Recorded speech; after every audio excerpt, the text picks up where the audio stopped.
Greetings all, this is Dominick from the Comic Book Report YouTube channel doing another guest review for Organic Priced Books.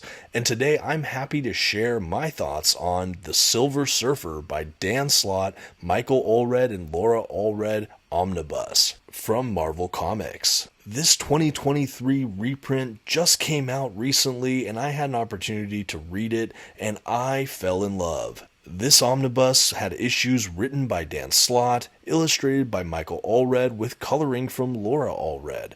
The issues in this volume were first published by Marvel Comics beginning in 2014.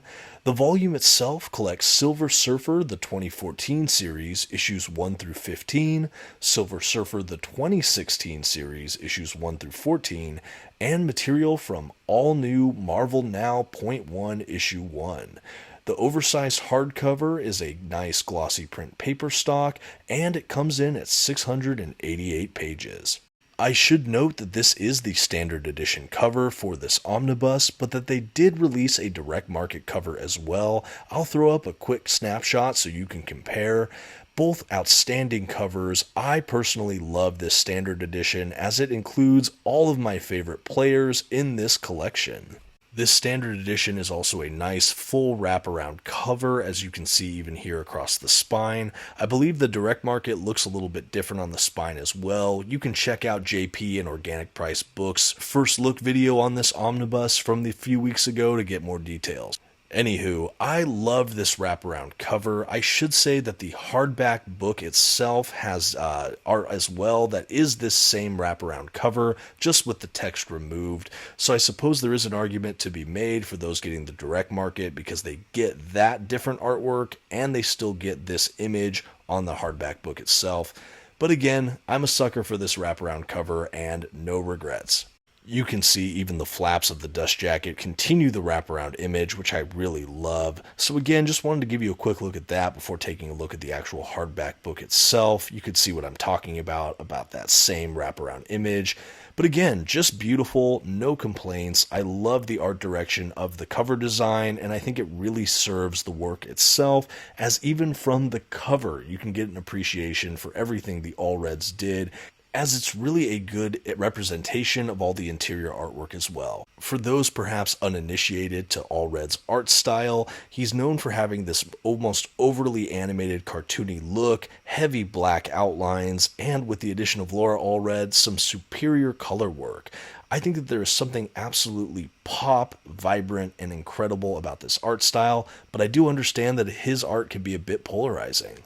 Just giving you all a quick look at that sewn binding before we dive into the collection proper. I will say, while I enjoyed the binding, there are some images that are almost lost to the gutter. We do have some gutter loss at some of the spread two-page kind of panel artwork. There's a couple moments where you really have to kind of push the book apart to see most of the image, but for the most part, it wasn't really a problem, again, with a few outliers.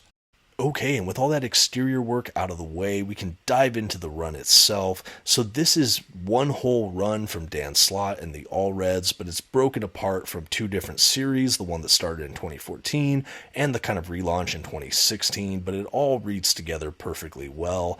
With that Marvel .1 material, we're still just shy of a full 30 issues in this omnibus, so it's a bit lighter for an omnibus, but it's a really great read. It doesn't feel rushed. You still get an incredible bang for your buck, and it doesn't really hurt your wrist as much when you're trying to read it. As far as if you need to read anything before picking up this book, my answer is essentially no. I do think it would be helpful if you know about the origins of the Silver Surfer, about him being the herald to Galactus, maybe some of his early history with the Fantastic Four, but beyond that, there's not a ton of required reading I would suggest prior to reading this.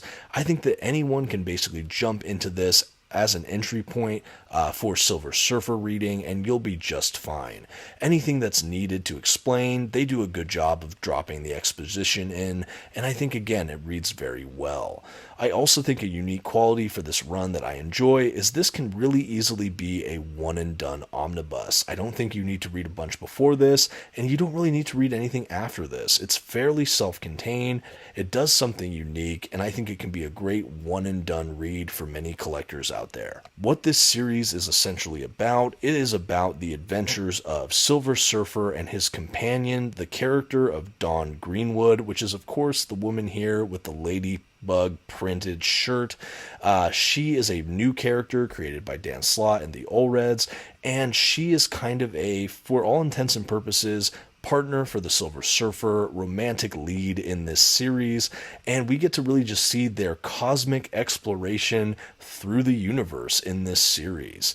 This entire run has a much lighter tone and feel than other pre-existing Silver Surfer works, especially the ones I'm familiar with. I'm used to having a Silver Surfer who is deeply philosophical, moody, always brooding, kind of stoic, and what we have here instead is a much more playful, adventurous, kind of flirty Silver Surfer. The tone overall is again very playful. There are moments of intense drama, conflict, and tragedy even, but the overall tone of this work is fun and airy. I think that there is an episodic nature to a lot of the reading here as well. It reminds me of some of the early Star Trek where you're going to a new world, encountering new cultures, meeting new people, and having these kind of one-off adventures every issue. And I really love that. I think that this is a great collection that you could read and enjoy an issue or two, put it back on the shelf, revisit in a few days, and just thoroughly enjoy your trip. You could, of course, binge read it as well. That's how I read it, and I still enjoyed it. But this is one you could really savor and kind of just read periodically until you finished.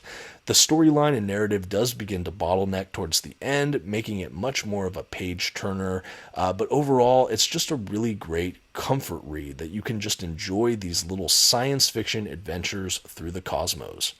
And while there are definitely overarching narratives and an idea and a clear narrative through line for this whole run, the main theme and approach for this series appears to be exploration. And because of that, it's much more about the journey than even the resolution of the run. But that being said, this really sticks its landing as one of my favorite conclusions for a series or a run that I've ever read personally. It's easily in my top 5. As the Surfer travels through space and Earth with his faithful companion Dawn Greenwood by his side, we get to see more nuances to that character that I've never encountered before.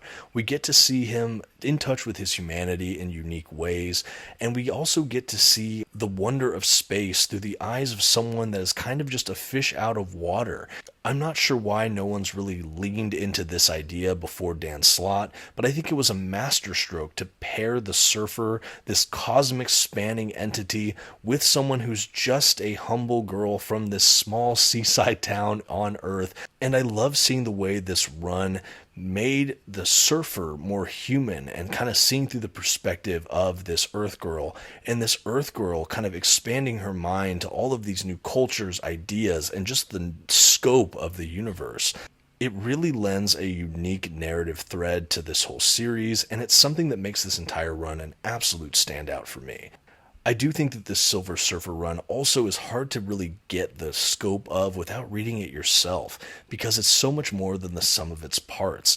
But to say we have a really fun and fascinating science fiction series that really leans heavy on a wonderful love story that also happens to be wrapped up in some of the most gorgeous stylized artwork I've ever seen in comic book history, well, again, it all together is even more than the sum of its parts.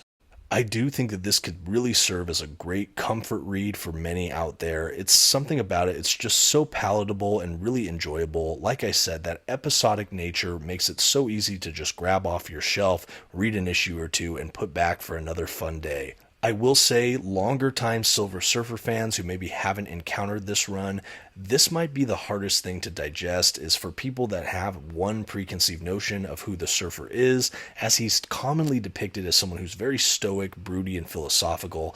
And not that we don't get shades of that here, but we really have a whole new facet to the Surfer, largely due to the character of Dawn Greenwood and her influence on his life, that the depiction of him will be different than any you've ever seen in comic books before.